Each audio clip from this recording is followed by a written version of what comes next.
तो सबसे पहले वोट डालने पहुंचे मोहन भागवत। कोशिश हो रही है, हमारे सहयोगी विवेक गुप्ता वहां पर मौजूद हैं कि उनसे बात हो पाए। अब देखिए, जब आप मोहन भागवत जैसे लीडर जो है सबसे पहले पहुंच रहे हैं, आरएसएस के प्रमुख हैं वो पहुंच रहे हैं, और एक तरह से ये कहने की कोशिश है कि जो आम लोग हैं वो भी ज्यादा से ज्यादा बड़ी संख्या में पहुंचे, सुबह आए, वोट करें, क्योंकि जैसे जैसे दिन बढ़ेगा गर्मी बढ़ती जाएगी।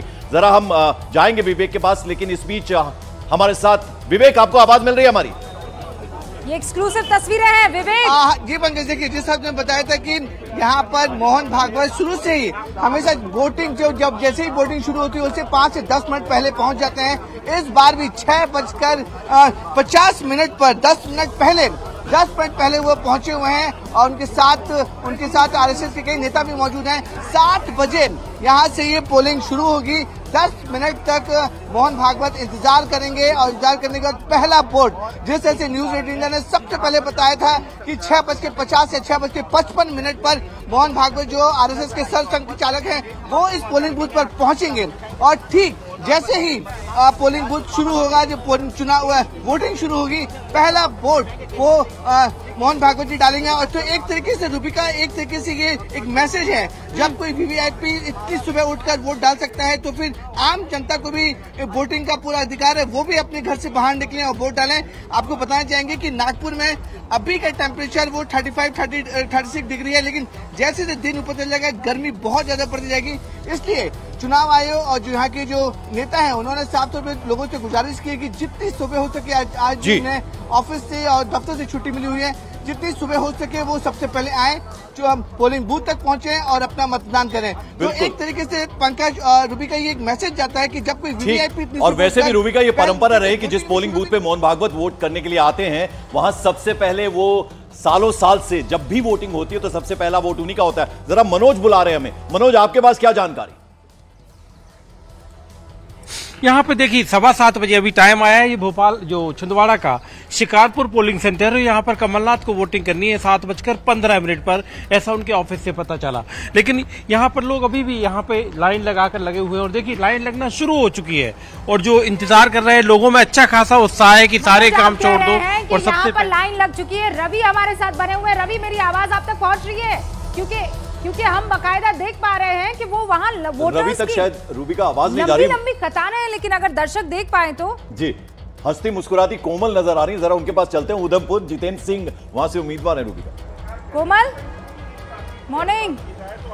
बिल्कुल रूबिका, बिल्कुल पंकज, लोकतंत्र का एक बड़ा पर्व साल 2024 का जो हर कोई मनाने के लिए बाहर निकलेगा आज पूरे देश भर में। लेकिन जम्मू कश्मीर में एक ही सीट पर चुनाव होने वाले हैं, और मतदाता जो है वो धीरे धीरे यहाँ पर पहुँच रहे हैं। लेकिन सबसे पहले ये पिंक गुलाबी जो गुब्बारे आपको दिख रहे हैं, ये खास उन महिलाओं के लिए सजाया गया है। ये बूथ जो महिलाएं अपने नन्हे बच्चों के साथ यहाँ पर आज वोट कास्ट करने आएंगी, और बहुत ज्यादा आपको बता दें कि कड़ा मुकाबला होने वाला है, क्योंकि दोनों जो दिग्गज हैं वो दोनों पिछले 20 सालों से 4 बार जो है वो जीत चुके हैं। 2 बार 2004 और 2009 में लाल सिंह, और फिर 2014 और 2019 में डॉक्टर जितेंद्र सिंह। तो दोनों का कड़ा मुकाबला है। इतनी अद्भुत तस्वीर है, जरा दर्शकों को दिखानी चाहिए। मनोज के साथ एक बुजुर्ग इंतजार कर रहे हैं अपने वोट डालने का। खूबसूरत तस्वीर है मनोज, जरा दिखाइए न्यूज 18 इंडिया के दर्शकों को। ये देखिए इस वक्त हम शिकारपुर में हैं, और जो झाबर लाल जी हैं, मैं सही नाम झब्बूलाल मैं माफी चाहूंगा, मैंने आपका नाम गलत बोल दिया। इंतजार है, अब आपको जल्दी से आपकी उंगली में स्याही लगवाने के लिए इंतजार कर रहे हैं जी।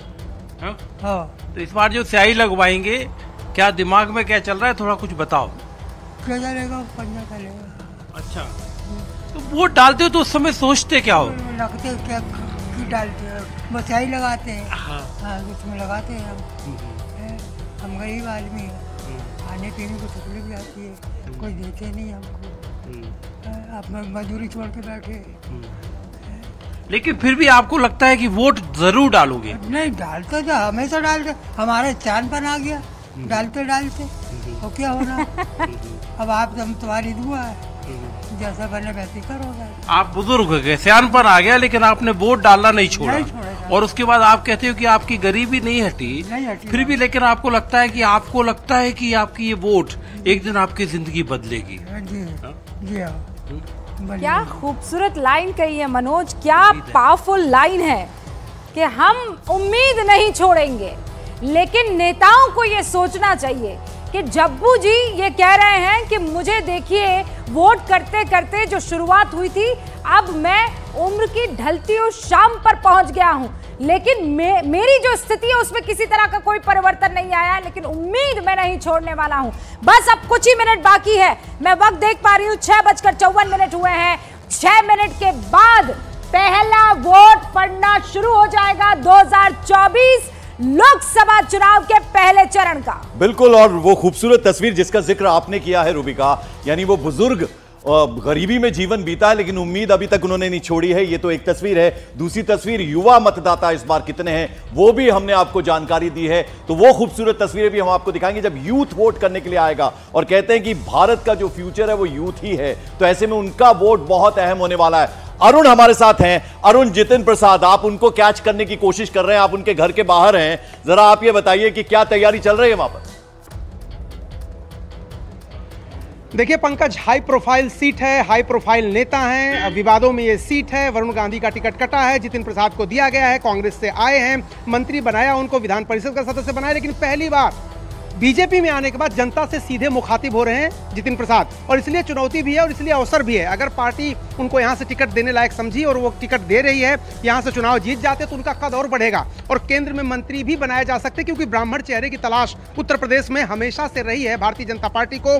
अजय मिश्र टेनी, देखिए इसके बगल की लोकसभा है, वहां से गृह राज्य मंत्री उनको बनाया गया, तो ब्राह्मण चेहरा जितिन प्रसाद, उनके पास एक लीगेसी भी है। कांग्रेस के कद्दावर नेता रहे हैं, उनके पिताजी जिन्होंने सोनिया गांधी के खिलाफ चुनाव लड़ा था, एक बड़ा कद रहा है, और उनके पुत्र हैं, तो पूरा ये इलाका जो है यहाँ पर उनका प्रभाव है। लेकिन इस वक्त देखिए यहाँ पर जो मीडिया के साथी हैं वो भी यहाँ पर मौजूद हैं, कार्यकर्ता जुटना शुरू हो गए, तैयारी पूरी है यहाँ पर। जो तैयारी इसलिए भी पूरी है कि बस अब 5 मिनट बचते हैं, 4 मिनट बचते हैं, 6:56 हो गए हैं, 7 बजेगा और शुरू हो जाएगा अपना रिप्रेजेंटेटिव चुनने का, अपना उम्मीदवार, अपना प्रतिनिधि जो है वो चुनने का मौका। और 102 वो सीटें हैं हिंदुस्तान की जहां पहले चरण का मतदान हो रहा है। और इस बीच 2 बहुत ही खास मेहमान हमारे साथ जुड़ चुके हैं। सतीश के सिंह साहब, वरिष्ठ पत्रकार, हमारे साथ यहाँ स्टूडियो में मौजूद है, और राहुल महाजन जी हमारे साथ जुड़ चुके हैं। आप दोनों का बहुत बहुत स्वागत है। शुरुआत सतीश जी आपसे कर रही हूं। आज जो पहले फेज का चुनाव है 2019 में 45 ऐसी सीटें थी सतीश जी जहां आमने सामने का मुकाबला था, और उसमें देखा गया था 2019 में कि उनमें 30 ऐसी सीटें निकली जिसमें बीजेपी आराम से निकल गई। लेकिन क्या इस बार आपको लगता है कि वो आराम नहीं, वो कांटे का मुकाबला है? देखिए, पहले वाले में आप देखिए तो मोटे तौर पर हमने देखा है कि ये वो स्थान है जहां पर पिछले बार भी बराबरी का टक्कर था। इनफैक्ट INDIA जो अब है वो आगे था। तो यहाँ पर अब मुद्दा ये है कि मोदी की गारंटी, मोदी का चेहरा, मोदी के नाम का चुनाव सामने। और राज्यवार देखें तो द्रविडियन चैलेंज है आपका वहाँ तमिलनाडु में, जहाँ सब चुनाव आज हो जाएंगे। जो विदर्भ का इलाका है वो नक्सल इलाका है। फिर इसी प्रकार से उत्तर प्रदेश में पश्चिमी साइड में देखिए 8 सीटों पर है, यहाँ पर जाट किसान का मसला है। और इसी तरह बिहार में आप देखिए वो 4 जगहों पे चुनाव है।